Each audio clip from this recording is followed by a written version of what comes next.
Akanksha Swaroop. The opposition BJP in Karnataka has intensified its protests against the Congress government in the state. This over the WAQF land issue. The state BJP is holding agitations in different parts of the state. The Bharatiya Janata Party is persistent in its demands for the cancellation of the 1974 Gazette notification that's based on which the WAQF notices were sent. The Bharatiya Janata Party believes that only this can ensure true justice. With the row escalating, Chief Minister Siddaramaiah had recently directed officials that all notices issued to farmers be immediately revoked and any unauthorized amendments in land records without due notice must also be nullified. Meanwhile, in Kerala, in a bid to resolve the ongoing Munabab WAQF land issue, Kerala's Chief Minister Pinarayi Vijayan is chairing a high-level meeting today as we speak. But will this meeting that's bringing together the Ministers of Law, Revenue and WAQF find a resolution? Not to forget that the WAQF board continues to lay claim over 7 Hindu villages in the state of Tamil Nadu, including an entire village of Tiruchendurai and a 1500-year-old temple inside that village. Now remember, all eyes are now on the WAQF bill. This as the government is determined to pass it in the winter session starting next week, even as opposition continues to seek an extension on the JPC. And that brings us to the moot question of why the appeasement politics and why the religious anxieties when a bill will only further social justice and gender equity by including broad-based representation of women, Muslim subgroups and non-Muslims in the WAQF governance. Should it still be a cause of panic, and why so? Now, let me also inform you, our viewers, over the last few days, Karnataka has been witnessing intense protests against the WAQF board and its ownership of the land claim. But this is not all. Citizens all across are up in arms fighting for the rightful as WAQF is now eyeing their land. In Kerala, the WAQF has claimed ownership over land in not 1 or 2 but 3 districts, namely Wayanad, Thrissur and a village near Kochi known as Munabab. But the paper trail accessed by CNN News 18 has brought to fore a precondition that mentions that has also revealed that under no circumstances can they impose conditions, and even if at all conditions are imposed, they cannot be that by the WAQF board. Meanwhile, in Karnataka, the WAQF has claimed that 59,000 acres of land is their property. And top it up, they are now claiming that 29,000 acres of land has been encroached upon by structures to the likes of medical colleges, complexes and even temples. But the Congress government in Karnataka instead served notices to the very farmers who have been living on this alleged WAQF land for generations. After the farmers protested against these encroachment notices, the Karnataka High Court has now stayed these notices, but this is just the tip of the iceberg. The farmers continue to fight for their land in the state. 717 kilometers away in Tamil Nadu, the WAQF has claimed ownership over the entire village of Tiruchirappalli, including the land that holds the 1500-year-old Chola-era temple. The villagers are asked to get a no objection certificate from the WAQF board to proceed with the state of their land. However, the villagers have claimed that there is no evidence regarding Muslim resettlement in the area. The said case studies in the following states have clearly stirred open a conversation that's highlighting the need for the overhaul of the WAQF Act. The Joint Parliamentary Committee's report on WAQF amendment is ready. The panel's next move is to decide upon a day to hold deliberations, but the opposition has now sought an extension of the November 29th deadline. The opposition members of Parliament are set to meet with Lok Sabha Speaker Mr. Om Birla on 25th of November with their extension demand. They have sought extension on the basis of the following claims. Let me take you through them. 1. They claim that the report is not representative of the entire country. They claim that while the panel visited South Indian states to gather data, why were detailed inquiries not conducted across North India as well? Because remember, that's been their claim that it is the maximum WAQF properties are owned in the states of Uttar Pradesh and Bihar. The opposition believes that there needs to be similar provisions for all religious institutions. They have even claimed that the queries that they raised with the Minority Affairs Ministry in connection to the WAQF nuances are yet to be answered. They have also sought extension on the basis that they need time to discuss the amendments suggested by the Joint Parliamentary Committee at length. And lastly, they say that the bill should be introduced with complete consensus, and in the wake of the above mentioned reasons, a consensus is yet to be arrived upon. Even as the politics continues over the WAQF bill, the citizens are fighting for their rights. They are fighting for their very own land that has housed them for years. Brings us to the question, is it not time, viewers, for the Parliament to finally bite the WAQF bill bullet this winter session?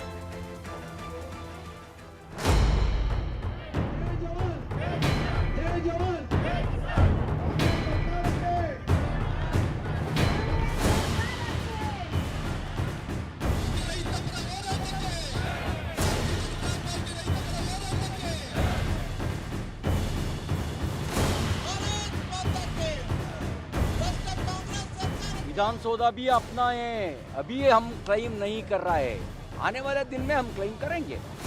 ऐसा बोलने का ताकत हिम्मत तो कहाँ से मिला? वो बिल के वजह से मिला। What issue also is, yes, that's also all bogus issues, all bogus issues.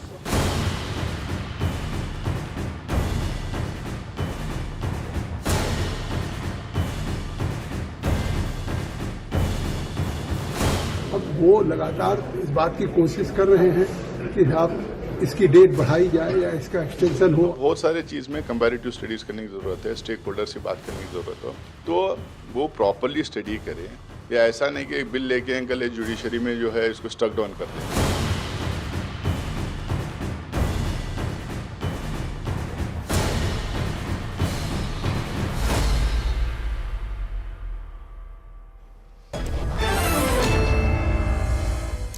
Right, and joining me on our first debate on Plain Speak today is Sardar R.P. Singh, who's a spokesperson of the BJP, Mr. Ravi Srivastava, who's a political analyst, Adil Hassan, who's the national spokesperson of the AIMIM, will also be joining in some time. Also joined in by renowned lawyer from the Supreme Court, Mr. Vishnu Shankar Jain.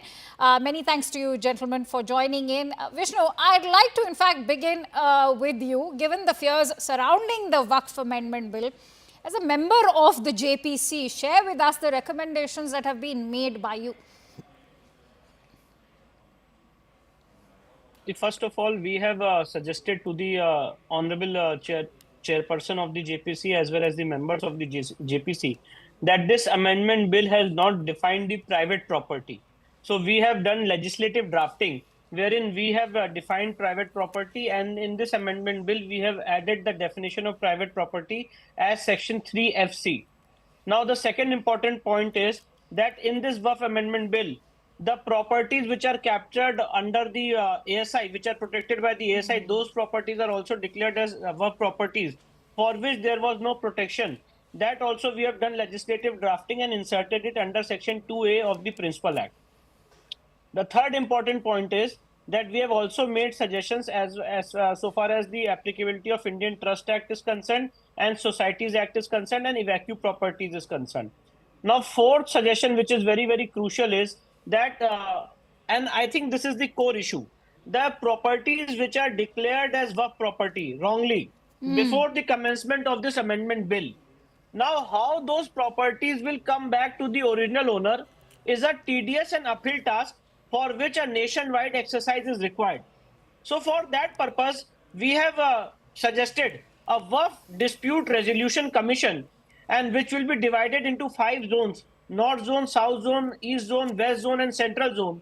And we have requested the JPC to constitute this commission headed by the retired judge of the Honorable Supreme Court as well as the retired judges of the High Courts, concerned High Courts. And there, within 5 years, all the wrongful declarations which are of WAQF can be adjudicated by the National WAQF Dispute Resolution Commission. The other part of our suggestion is, so far as the provisions of Section 6 are concerned, in that the word person aggrieved, which was brought by Congress government in 2013, that also remains to be untouched in this WAQF Amendment Bill 2024. So that also we have made suggestion. Apart from that, we have also suggested for amendment of Section 28 of the Principal Act. Section 28 gives the provision and gives the power to the WAQF board to direct the district administration to implement its decision, which is completely unconstitutional. WAQF board cannot be given such unbridled and unchecked powers. That remains to be, that is not touched by the present amendment bill. That also has been suggested. Apart from that, there are many other provisions, so it's a very detailed presentation before the JPC. Yes. All right, let me quickly bring in Adil Hassan. As I see Adil's just joined in. Adil, I don't know how much you heard what Vishnu was talking about. Some very valid recommendations being made, as he's also part of the JPC over there. You know, I'm sure you will agree that the way WAQF board is being governed at the moment is by some very archaic policies, and you need that there should be better management, there has to be greater transparency, and so for that bill to be passed during the winter session is extremely important. Would you agree or not? Ma'am वह board जो है वो JPC के पास है। सब लोगों ने, जैसे विष्णु जैन ने दिया अपना सुझाव, हम लोगों ने भी दिया है। जितनी विष्णु जैन को चिंता है उससे ज्यादा हमें चिंता है। इसलिए जितनी ये चिंता है, जो रिग्रेस इम्प्रिजमेंट था उसको और अच्छा करना चाहिए। जो हमारी प्रॉपर्टी जो डीएम पर आप दे दिए कि डीएम को टाइम बाउंड कीजिए। डीएम कोई 10-10 बहुत ऐसे केस है, क्योंकि I am from, my father was bureaucrat, वो ही टाइम बाउंड करना चाहिए। मेरा जो इंक्रोचमेंट है उस पर कोई डिस्कशन नहीं हुआ। I want encroachment free of land, और everybody appreciate transparency. Why we don't have anything that नहीं, पर अभी विष्णु ने यही पॉइंट बनाया कि वो डिस्ट्रिक्ट मैजिस्ट्रेट के बजाय वो एक सेंट्रल इंक्वायरी कमीशन चाहेंगे कि उनके पास जाए सारी सर्वे के मैटर्स, क्योंकि I am sure Adil you will agree that even the district magistrate is governed by the state government. He is answerable to the state government, and it's time that there should be centralization. I agree with you. आपने देखा कि मध्य प्रदेश में एक ASI का एक ASI protected monument था, उसमें जबरदस्ती राइट विंग के लोग जा रहे थे, रातों रात डीएम को बदल दिया गया। तो डीएम तो डायरेक्ट गुलाम होता है, डायरेक्ट सरकार का गुलाम होता है एक, और ऐसे भी ट्रिब्यूनल इज ऑलरेडी देयर। ये राइट विंग और बीजेपी ने हल्ला किया कि ट्रिब्यूनल है, शरिया कोर्ट है, ये है, वो चीफ जस्टिस अपॉइंट करता है। और वक्फ बोर्ड का जो सीईओ होता है वो ज्वाइंट सेक्रेटरी रैंक का ऑफिसर होता है, वो स्टेट गवर्नमेंट अपॉइंट करता है। And every employ of the Waqf board is bound to follow the rules and regulation of the government of state. No. I'm going to quickly bring in Vishnu on that note. Vishnu, you heard what Adil is saying. You've been one of the first persons to highlight anomalies in the Waqf law with reference to the Gyanvapi issue. What problem do you see with this law, especially regarding application to non-Muslims? Adil's just quoted the ASI, even say in cases where Waqf is in a legal tussle with bodies like the ASI. See, 2 points. First, let me clarify and let me make my stand very, very clear. No one in this country is saying that a person who belongs to Islamic faith cannot dedicate his property to Allah. No one is saying that. A person who is belonging to Islamic faith, if he acquires a property within his own lifetime, he can very well dedicate his property to Allah, and that is treated as a valid waqf. The problem lies, Akansha, in a situation where the waqf board has been given such unchecked and unfettered powers that they are not just declaring their own properties as waqf properties, but the properties which are belonging to the members of other faith, as well as the government, as well as the ASI. All those properties are being declared as waqf properties. There is where the fundamental issue lies. And this is happening because of the unbridled and unchecked powers which are given under Section 4, 5 and 6 of the WAQF Act 1995, as well as Section 40 of the WAQF Act 1995. So these unchecked powers, and apart from that, there are various other draconian provisions for which I am not taking time here. But the point is that if the legal provision is, which was held by the Supreme Court in Rashid Wali Beg's judgment, that if the declaration under Section 4, 5 and 6 of a waqf will not apply to non-Muslims, that has been overturned by the Congress government in 2013 by bringing an amendment to Section 6. There is where the problem lies, and that's what we are saying. Kindly see the I'm coming to you, 1923. The provisions of WAQF Act 2023. If it is implemented in total, we have no difficulty.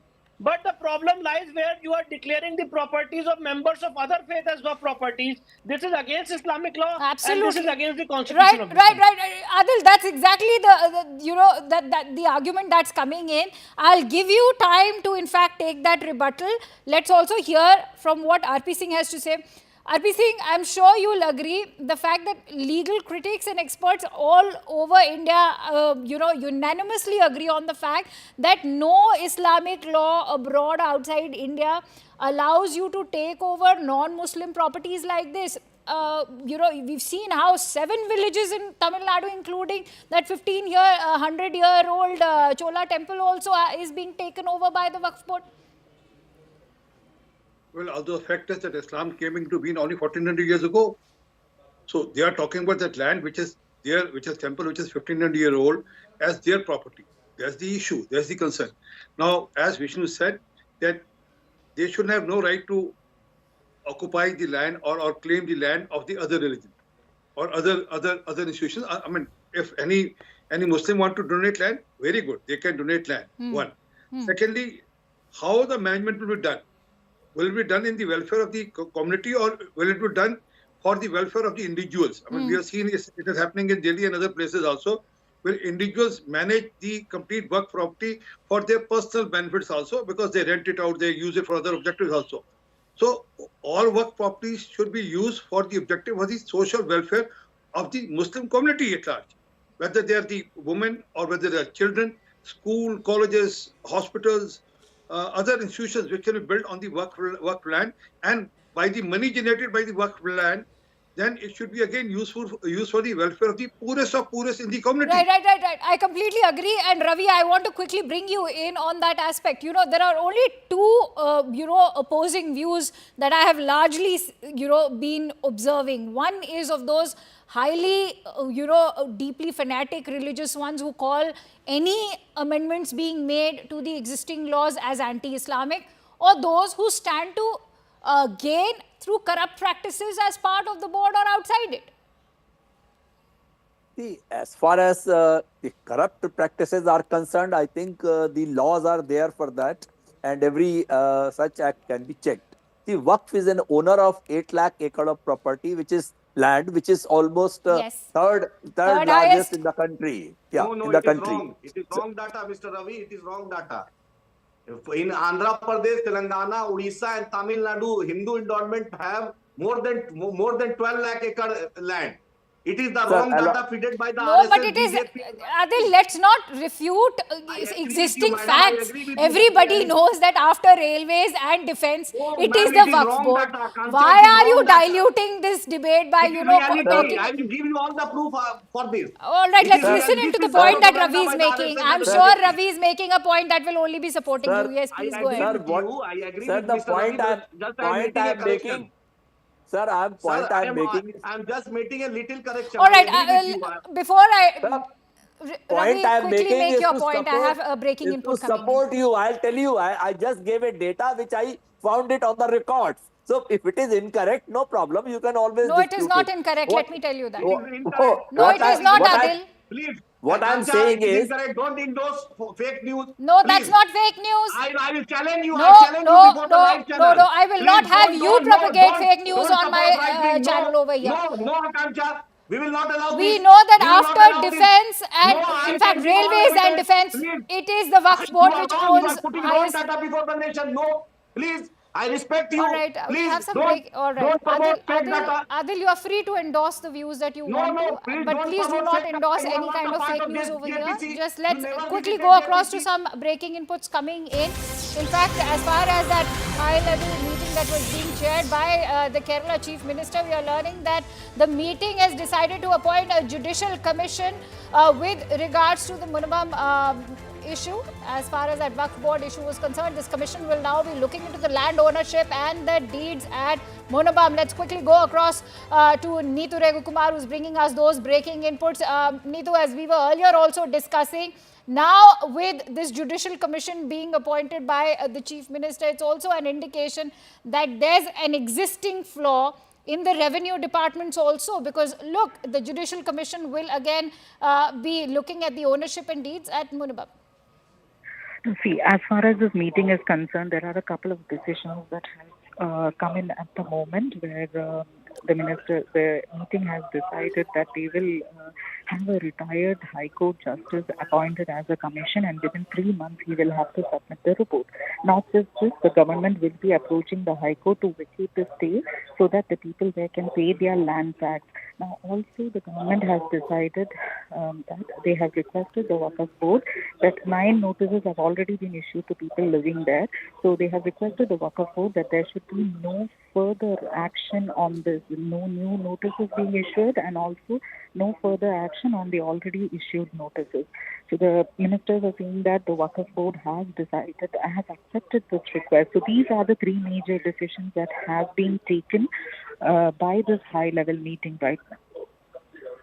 All right, many thanks to you, Neetu, for bringing in all those inputs. Adil, I come to you now. I want to listen from you. Where lies the problem? Is it the fact that, states of North India, particularly Uttar Pradesh and Bihar, where the number of Waqf properties is the highest, have not really been surveyed or taken into account?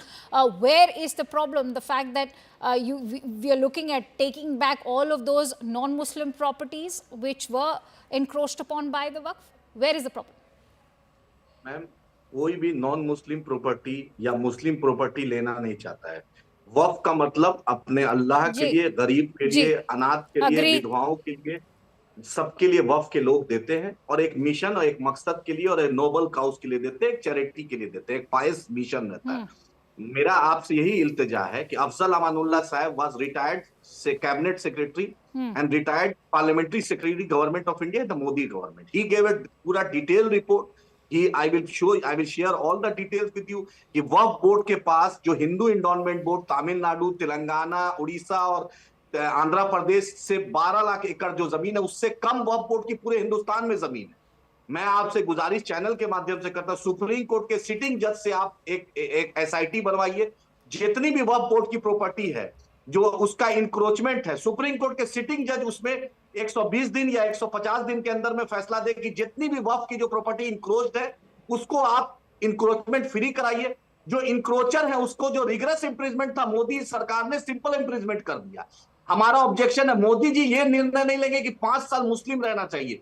आज अगर कोई मुस्लिम है तो वो मुस्लिम है, वो देगा, वो अपनी प्रॉपर्टी देना चाहता है। मोदी जी उस पे Ravi wants to make a point. Let me quickly.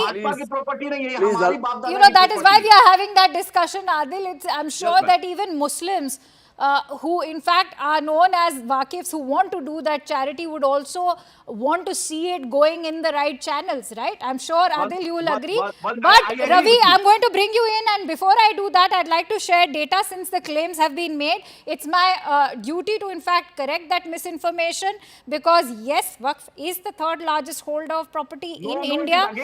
Defense land is 17.9 lakh acres. Railways land is 12.09 lakh acres. WAQF land is 8 lakh acres. And I will stick to these facts. Ravi Srivastava, please go ahead and make your point. Adil, I gave you ample time to speak. Akanksha, I only want to say a small thing, because all legal things have been already discussed. And there are few good things about it, that even a non-Muslim can give his land like Muslims to the WAQF. This is also a provision there. And another thing is that why the government is in a hurry to pass it. There should be proper discussion. That is what I think they have told to Jagdambika Pal, the parliamentarian, who is the heading the committee, that there should be proper discussion, and they have put up some 4 or 5 points. And they have said that let the whole thing be decided about, and then we proceed further for passing the bill. All right. Not to I want to take a response from Vishnu before I quickly take closing thoughts from RP Singh. The argument, Vishnu, coming from Congress politicians like Nasir Hussain, is that they are talking of one nation, one law, the BJP, and then there should be also one law for all communities. The amendments they want to make in the WAQF bill, the same provisions should be made on religious institutions and acts of other religions as well. They are also saying that they have not visited the states of North India, UP, Bihar, where the number of WAQF properties is the highest. I'm saying I totally agree with this suggestion, that let's have a common law by which all these properties are governed. Now, kindly see my suggestion. There is a law which is holding the field, that is known as Indian Trust Act 1882. Let everyone, let all the citizens of this country be governed by Indian Trust Act 1882. And what is the provision under the Indian Trust Act 1882? That whoever wants to donate his property for any charitable purpose, either to Allah or to the deity, he can make a charitable trust, and it will be registered by the registrar of the trust. That's the provision under the Indian Trust Act 1882. Let's implement that provision. I second his thoughts, and I have the same thought process. I'll quickly that give let Adil Indian 30 Trust Act seconds. 1882. Adil, go ahead. Property मेरी है, property आप सब charity करे, कोई दिक्कत नहीं है, हिंदू करे, मुस्लिम करे, सिख करे, ईसाई, प्रॉपर्टी मेरी है। जब आप 4 धाम में कोई नॉन मुस्लिम को नहीं रखते हैं, महाबोधि ट्रस्ट गया में नहीं रखते हैं, आप तिरुपति में नहीं रखते, आप मेरे में क्यों सिरदर्द बनना चाहते हैं भाई? मेरी बाप दादा की प्रॉपर्टी आप क्यों बेचैन है? बीजेपी क्यों बेचैन है? ये अदानी की प्रॉपर्टी नहीं है, ये बीजेपी की प्रॉपर्टी नहीं है, ये मेरे बाप दादा ने एक नोबेल काउज के लिए दिया है। Why BJP want to interfere in our issues? When आप 1 रुपया चैरिटी देते नहीं है, वक्फ बोर्ड को आप 1 रुपया मदद देते नहीं है, आप वक्फ का डेवलपमेंट के लिए पैसा देते नहीं है, you want to interfere, you don't give scholarship money. All right, Adil, you made your point. RP Singh, I'd like to. But you want to interfere. Adil, if you may now listen to what RP Singh has to say. RP Singh, while you counter that question, I'd also like to quickly ask if this bill is passed in the upcoming winter session of the parliament, what happens to all those cases which are currently already in front of the tribunal? Will this also be looking at retrospective cases? You know, we all know that there's also this allegation that several notices were sent in Karnataka in 2022 under your government's watch. How do you respond to those allegations? Well, Vishnu is part of the committee. Obviously, committee would have taken care of how the all disputes which are here till now, how they will be settled and how they will be dealt with. But the bigger issue and concern still stays whether you can allow someone to have a free run. Well, this is the way the work board has been designed and the way the complete law is processing and the way it has been pushed and backed by the various government. It is undemocratic. I mean, no democracy can accept anything of this sort which is happening. And that's how let it be under a democratic norm, any reasonable norm, and in which APC will obviously do that. But how is it possible that you I never interpreted it. How is it possible that you occupy land mass of villages and say that's our land now? Right. And then states have probably, I don't know how. No, I'm sure all of us over here will unanimously agree that any system which refuses to introspect and change with the passage of time is headed into extinction, and that is something I'm sure the WAQF board would also not want to see. It's time to change, it's time to evolve. That is how civilizations have moved forward. Many thanks to you, gentlemen, for moving and for joining us on this panel and for keeping it such a freewheeling discussion. And with that, it's time to slip into a quick break here on Plain Speak. But coming up next, the Modi government is fortifying the borders of Arunachal Pradesh. Why so? We'll get you all the details in this exclusive CNN News 18 news break.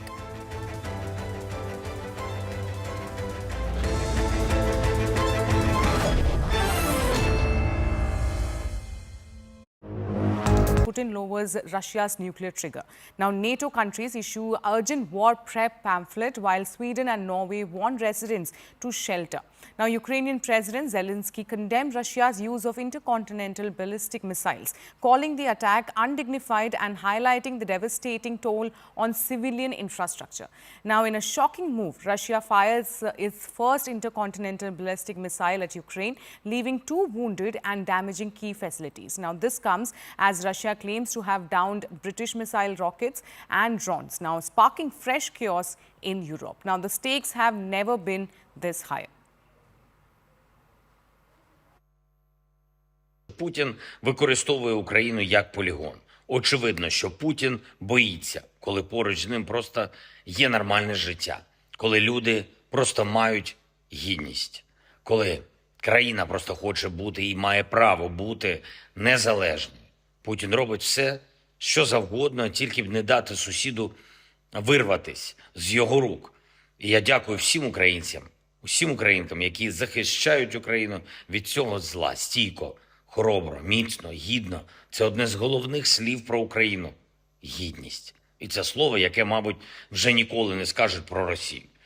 Сьогодні я підпишу указ, яким введено в силу рішення РНБО саме про гідність, про повагу до справжніх героїв, героїв України, до усіх наших гідних людей і про чесне ставлення до тих, хто обрав іншу сторону, обрав Росію і підлість.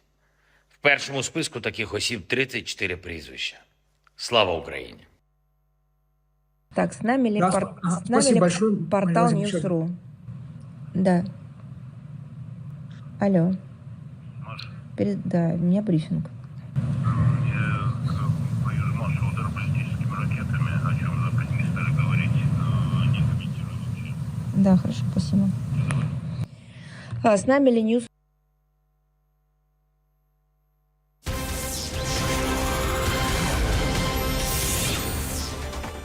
All right, and Russia fired a hypersonic intermediate-range ballistic missile at Ukrainian city of Dnipro on Thursday in response to the US and UK allowing Kyiv to strike Russian territory with advanced Western weapons in further escalation of 33-month-old war.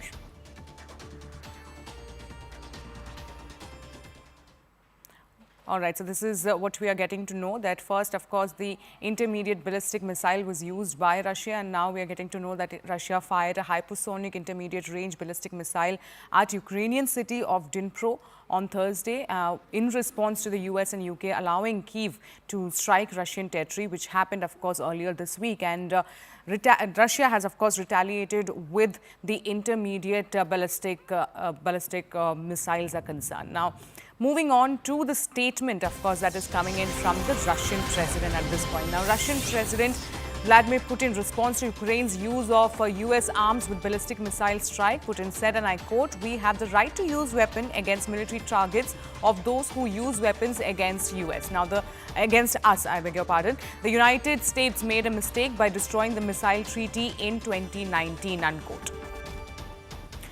Let me now go back to my colleague Akansha Swarup. Akansha, it seems that this is, of course, a major escalation as far as the intermediate ballistic missile is concerned, because this seems to be used first time and this can actually lead to a nuclear war. Absolutely, Sherin. And the UN too has, of course, said that Russia's use of intermediate range missile is extremely worrying. They've said that this is yet another concerning and worrying development. All of this is going in the wrong direction. This is the statement that has come in from UN spokesperson Stefan Dujarric. So the overall global community is worried by this action. As you rightly highlighted, it is a great point of escalation. But let's not forget the fact that, during that surprise address, the Russian president has also highlighted that, after the Russian Ministry of Defense in Moscow had shared the information that it was Ukraine that had fired the various US-made long-range missiles and UK-supplied Storm Shadow missiles into Russia. And remember, that happened only after the US President Joe Biden gave...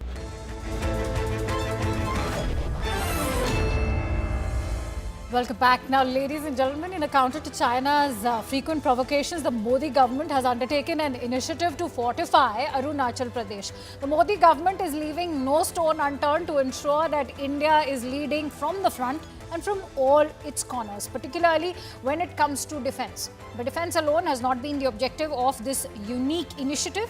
The Central Committee for the centrally sponsored scheme of Rashtriya Gram Swaraj Abhiyan has approved the construction of 400 Panchayat Bhavans, common service centers in the state, for which 100 crores have in fact been sanctioned.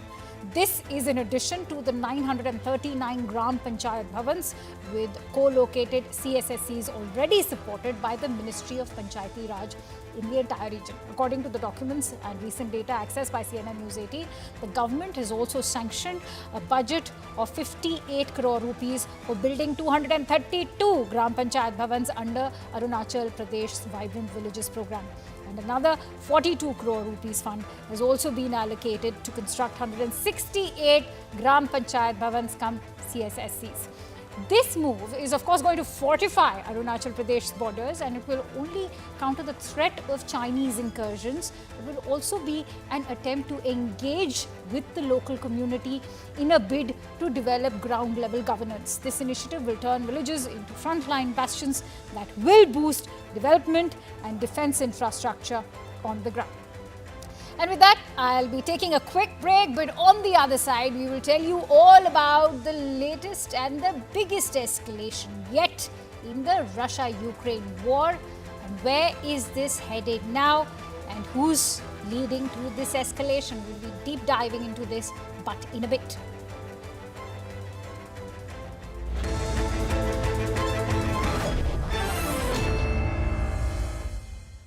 Co-powered by Putin lowers Russia's nuclear trigger. Now, NATO countries issue urgent war prep pamphlet while Sweden and Norway warn residents to shelter. Now, Ukrainian President Zelensky condemned Russia's use of intercontinental ballistic missiles, calling the attack undignified and highlighting the devastating toll on civilian infrastructure. Now, in a shocking move, Russia fires its first intercontinental ballistic missile at Ukraine, leaving 2 wounded and damaging key facilities. Now, this comes as Russia claims to have downed British missile rockets and drones, now sparking fresh chaos in Europe. Now, the stakes have never been this high. Путін використовує Україну як полігон. Очевидно, що Путін боїться, коли поруч з ним просто є нормальне життя, коли люди просто мають гідність, коли країна просто хоче бути і має право бути незалежною. Путін робить все, що завгодно, тільки б не дати сусіду вирватись з його рук. І я дякую всім українцям, усім українкам, які захищають Україну від цього зла стійко, хоробро, міцно, гідно. Це одне з головних слів про Україну – гідність. І це слово, яке, мабуть, вже ніколи не скажуть про Росію. Сьогодні я підпишу указ, яким введено в силу рішення РНБО саме про гідність, про повагу до справжніх героїв, героїв України, до усіх наших гідних людей і про чесне ставлення до тих, хто обрав іншу сторону, обрав Росію і підлість. В першому списку таких осіб 34 прізвища. Слава Україні! Так, с нами ли, Спасибо большое, портал News.ru? Да. Алло. Да, у меня брифинг. Союз маршал удар баллистическими ракетами, о чем Запад не стали говорить, не комментируют. Да, хорошо, спасибо. С нами ли News?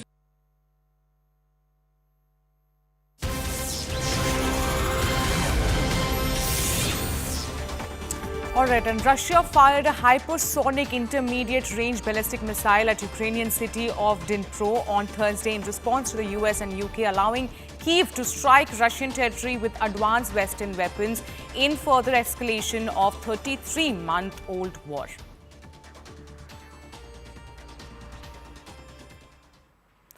All right, so this is what we are getting to know, that first, of course, the intermediate ballistic missile was used by Russia, and now we are getting to know that Russia fired a hypersonic intermediate range ballistic missile at Ukrainian city of Dnipro on Thursday in response to the US and UK allowing Kyiv to strike Russian territory, which happened, of course, earlier this week. And Russia has, of course, retaliated with the intermediate ballistic missiles are concerned. Now, moving on to the statement, of course, that is coming in from the Russian president at this point. Now, Russian President Vladimir Putin responds to Ukraine's use of US arms with ballistic missile strike. Putin said, and I quote, "We have the right to use weapons against military targets of those who use weapons against US." Now, against us, I beg your pardon. The United States made a mistake by destroying the missile treaty in 2019, unquote. Let me now go back to my colleague Akansha Swarup. Akansha, it seems that this is, of course, a major escalation as far as the intermediate ballistic missile is concerned, because this seems to be used first time and this can actually lead to a nuclear war. Absolutely, Sherin. And The UN too has, of course, said that Russia's use of intermediate range missile is extremely worrying. They've said that this is yet another concerning and worrying development. All of this is going in the wrong direction. This is the statement that has come in from UN spokesperson Stefan Dujarric. So the overall global community is worried by this action. As you rightly highlighted, it is a great point of escalation. But let's not forget the fact that, during that surprise address, the Russian president has also highlighted that, after the Russian Ministry of Defense in Moscow had shared the information that it was Ukraine that had fired the various US-made long-range missiles and UK-supplied Storm Shadow missiles into Russia. And remember, that happened only after the US President Joe Biden gave the sanction or the permission to do so. So,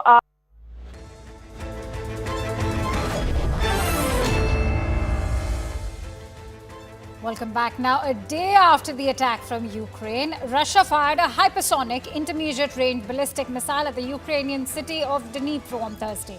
In a televised address, President Putin said that Moscow managed to strike a Ukrainian military facility with a new medium-range hypersonic ballistic missile known as Oreshnik or the Hazel, and warned that more could follow. President Putin says that following attacks on Russia's Bryansk and Kursk regions with American and British long-range missiles, a regional conflict in Ukraine, as he calls it, had now acquired elements of a global nature. This is a high-stakes moment in Russia's war in Ukraine. There's a sense of Moscow maximizing its gains and of Biden abandoning long-held red lines before Donald Trump returns to the White House and seeks to deliver on his claim to bring the war to an end. And even as the tense showdown continues, the big question is who's provoking? The United Kingdom sent its British, French-made Storm Shadow missile to Ukraine. The Storm Shadow debris was found in Russia's Kursk region to the north of Ukraine, and 2 missiles were intercepted over Yeysk. The United States supplied the Army Tactical Missile System, a surface-to-surface ballistic missile capable of hitting targets at up to 300 kilometers to Ukraine. Now, the United States and UK made missiles were the first of its kind to have been launched by Ukraine towards Russia, and has been majorly seen as the biggest escalation yet in the 1,000-day war so far. In retaliation, Putin has launched a new intermediate-range ballistic missile in what appears to be an ominous threat against the West. Putin also asserts that Russia had the right to strike the military facilities of countries that allow their weapons to be used against Russian facilities.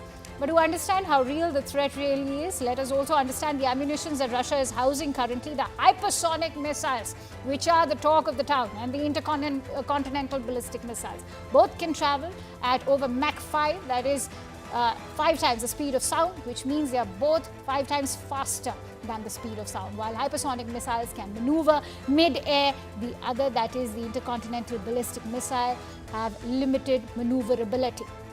Hypersonic missiles are difficult to detect and intercept, and the latter has high arching ballistic trajectory.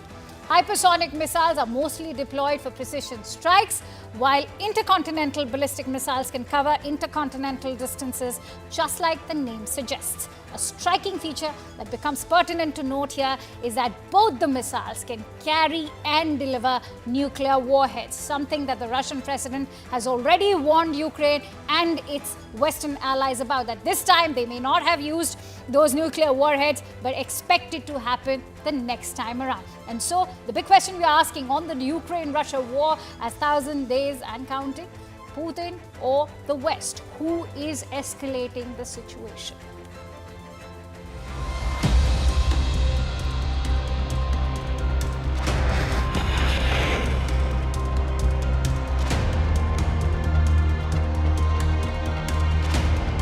Путін робить все, що завгодно, тільки б не дати сусіду вирватись з його рук.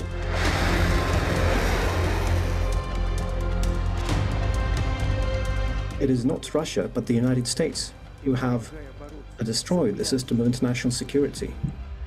And they are trying to preserve their hegemony and stoking a global conflict.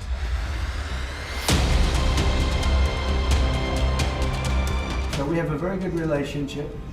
And I also have a very good relationship, as you know, with President Putin. And I think if we win, I think we're going to get it resolved very quickly.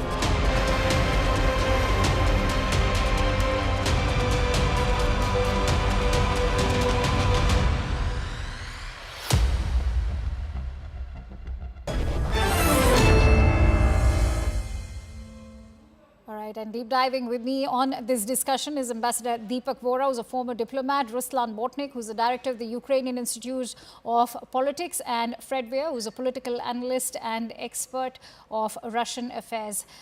Thank you so much for joining in, gentlemen. Fred, good to see you after very long, but you know, I want to, in fact, before I deep dive into who's responsible for this escalation, of course, Vladimir Putin maintains that this is a retaliatory act. But the fact of the matter remains that in his surprise address, he's emphasized that the new missiles actually travel at a speed of Mach 10, which is 10 times the speed of sound. And I think that's a very deliberate mention. Perhaps it's a reminder to his adversary that think before you shoot, because my missiles will get to you faster and would perhaps not even give you time to defend. Yes, this is a new missile. It's of the Oreshnik. It's of a type that was banned for decades under the INF Treaty from the late 1980s. And ironically, it was Donald Trump who pulled out of that treaty, thus enabling both Russia and the United States to redevelop this type of weapons. And the Russians are coming back with this. They clearly tested, I mean, I think it's fair to say they tested this new weapon on the city of Dnipro yesterday. But the thing about it is it has the range to strike almost anywhere in Europe, and it is capable of carrying nuclear warheads. That one didn't, but it is that type of weapon. And so Putin laid out, and I think you summarized very well, the Russian attitude that because the weapons that are being fired into Russia are of a type that must use NATO expertise, like there must be NATO hands on the use of those weapons when they fire into Russia. This really serious escalation using this type of weapon, the Oreshnik, on a Ukrainian factory in Dnipro. This is a serious escalation. I mean, it's impossible to overstate just how dangerous this moment is. Absolutely. And Ruslan, if I could bring you in, you know, while many are wondering who's responsible for this escalation, one cannot deny that when Zelensky took that decision to, you know, go ahead with those missiles and attack Russian territory, what was also on his mind was perhaps gain leverage if there are to be any peace talks in future.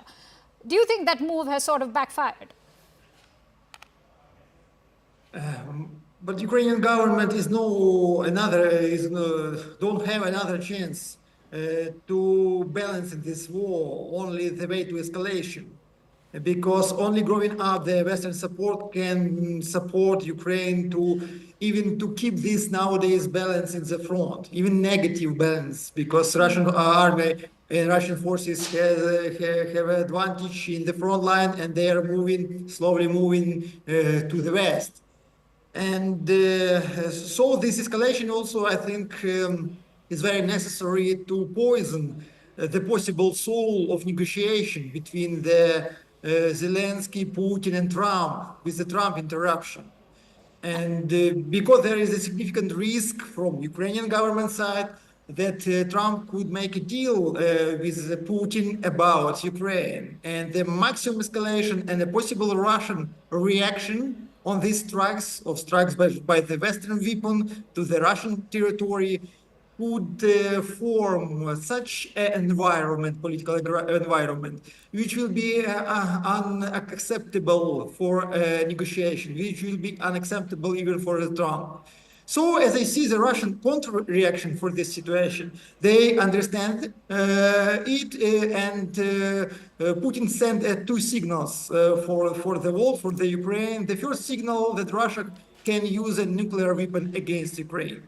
in crisis situation. And the second signal is a signal for the Trump, and my colleague is full right in this situation. It's a signal about that forgotten, broken intermediate forces rocket treaty, which was broken by the Trump in 2019, that Russia shows that Russia is using this situation, and Russia is developing small range and middle range rockets in this situation. Ambassador Vora, if I could bring you in, you know, the points that just now Ruslan has also alluded to also go on to indicate that perhaps it may not just be a very rosy picture if Donald Trump does return to the White House now, when he does, because that is an assurance he's given that he'll be ending the war and he will take away when it comes to the supplies to Ukraine. But the fact of the matter is that his own NSA pick, which is Mike Waltz, has gone on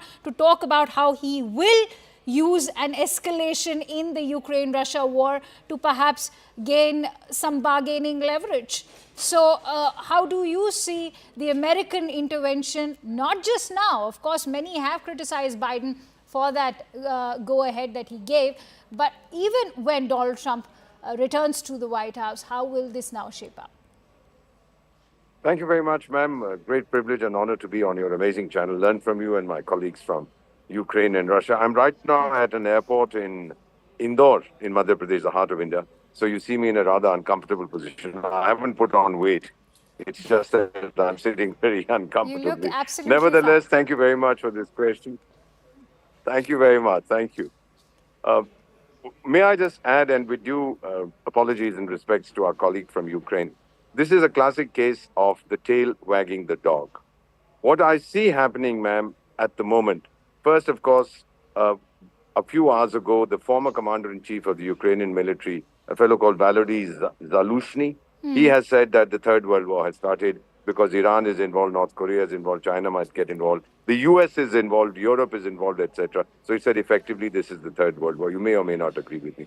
There is a thing that we are trained in diplomacy. I've been 51 years. It's called the fog of war. And the first casualty is the truth. The first thing that the Ukrainian president, who I believe is not stable at this time because he's under enormous pressure. The first thing he said, they have fired an intercontinental ballistic missile. Later turned out to be a hypersonic medium-range missile.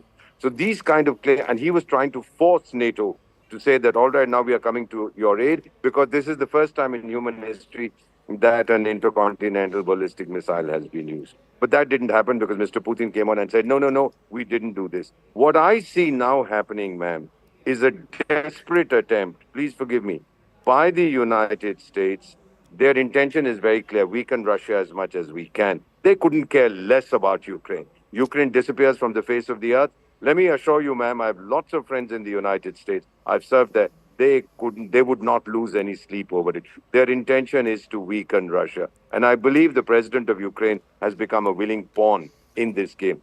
I quote the president of Slovakia, Robert Fico, whom I know. In a media interview, he said, have you ever met a person whose country is being destroyed in a war, but he doesn't want the war to end? And then he said, yes, I've met one such fellow. His name is Volodymyr Zelensky. Now, Europe itself is not united. The French haven't given permission for their long-range missiles to be used. So I believe that the United States has overreached itself. Earlier, Europe had rallied behind it. Now, all it has is its poodle called the United Kingdom, who will do anything that the Americans ask them to. So we are seeing a very interesting and delicate phase. I don't think Mr. Putin will take the bait and use nuclear weapons. I don't think that's going to happen. Absolutely. But Ruslan, that's a very valid point that Ambassador is making. That he has in order to make sure that Mr. Zelensky is not able to create any issues till Trump comes in. And finally, ma'am, what the present regime in Washington wants to give to Mr. Trump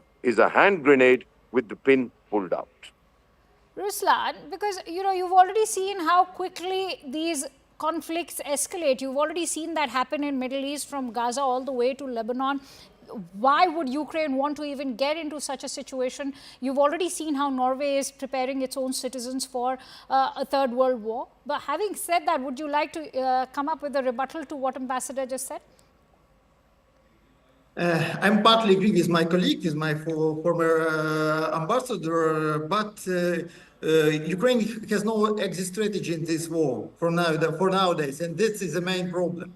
The public opinion surveys of Gallup last week saw us that more than half of Ukrainians are willing to give peace to stop the war.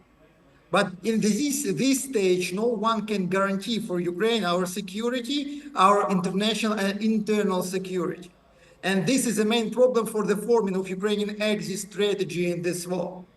Moreover, you need to remind all the time that there is a big war party in all sides of conflict, starting from the West from United States till London, till Great Britain, where Mr. Zaluzhny is working now. You need to remember it, till the Russia. There are a lot of people who are willing to continue this fight because of power, because of money, because of everything. All right. Fred, I want to quickly bring you in. When Vladimir Putin says that this entire conflict has now gained, global dimensions and it's turned into a global nature, do you think it's fair to say that it's now gained a global nature? Because it was the North Korean troops that arrived in Russia, which was also seen as a point of escalation, not just by Ukraine, but the entire West. So, where do you see the point of escalation? Is it now that the US and UK made missiles have been used by Ukraine? Or is it when we are seeing a whole new global order where you have these two camps and Russia continues to, create its own when it's in touch with an Iran, with a China, and as I said, North Korea, of course, sending its troops in exchange for Russian oil? Yes, I think it's been a proxy war for quite a while. I mean, the investments and assistance that have been put into Ukraine virtually from the beginning of the war were far beyond just helping a friendly state. There has been involvement of the West on the Ukrainian side, and often it's said, even by Ukrainians, that without American help, we would have lost long ago, and that's true. The problem is now that the Russians are very frustrated that their deterrence, what they see as their deterrence, because they are a big nuclear power, is not working. The West keeps thumbing its nose at Russian nuclear prowess, and I know, because I talk to Russian experts who are frustrated at this. Whether you like it or not, Russia feels that it should be treated as a great power, that its security interests should be respected. And so Putin has, in this case, he's been pushed, and he's pushed back in a way, not only by firing this missile, which is an escalation, but he has threatened explicitly NATO bases in Poland and so on, where he sees attacks on Russia being launched from, which definitely is an open door to World War III. Like, there's no other way to look at this. We are looking into the chasm here. I believe that the Russian leadership is sane, that they're not going to use nuclear weapons. They're certainly not going to use them against Ukraine because they're winning conventionally in that war. But a lot depends on what will happen next, whether there will be further escalation from the West, which will test Putin's, I don't know what, nerve or determination, because we can definitely be dragged into World War III in this situation. Yeah. Ruslan, I want to quickly bring you in. Is this Zelensky's own desperation, given that he's time-bound? He wants to meet his goals, especially before Donald Trump enters the White House? All the sides, and of course Ukraine side in this situation also is trying to hide these texts in this situation, to make escalation as huge as possible, to keep the part of Russian lands in Kursk region till the starting of this negotiation, and to have a very strong position in starting this negotiation. All right, I'm going to end with Ambassador Vora's thoughts. Ambassador, come 2025, and perhaps it is going to be Vladimir Putin who will be the first foreign dignitary to visit India in 2025. Where does this leave India and its diplomatic tightrope walking? We probably have the best diplomacy in human history, ma'am. We are not going to join one camp or the other. We were earlier non-aligned. We are now all aligned. We are the only country that has spoken both to Ukraine and to Russia, saying that you better come sit on the table and end this. So I believe Mr. Putin's visit to India, the Americans can do what they feel like, anybody else, the Ukrainians or whoever, the Europeans, but he's coming here as a tried and trusted friend of India. We know, ma'am, that our alignment is with everybody.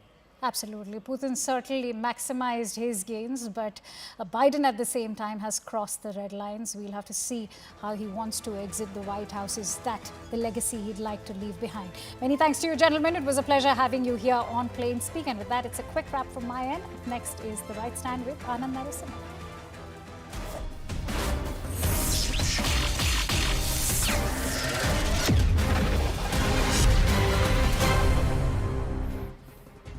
Namaste, Jai Hind, and welcome to this edition of The Right Stand. I'm Anand Narasimha, and we are all counting down to result day, aren't we, ladies and gentlemen? What's going to happen? Are the exit pollsters going to get it right this time? Is it going to be a fight to the finish, or by noon on the 23rd of November, are the results going to be declared? Well, with the big pollsters predicting NDA edge in Maharashtra, all eyes are on the result. Where will this all hang? What will be the median? 158, 165, 180 as per the Mahayuti? Or will the MVA steal the march and buck all the directions and trends of the pollsters and prove their claims right, unlike what the Congress wanted to claim in Haryana? Well, the MVA,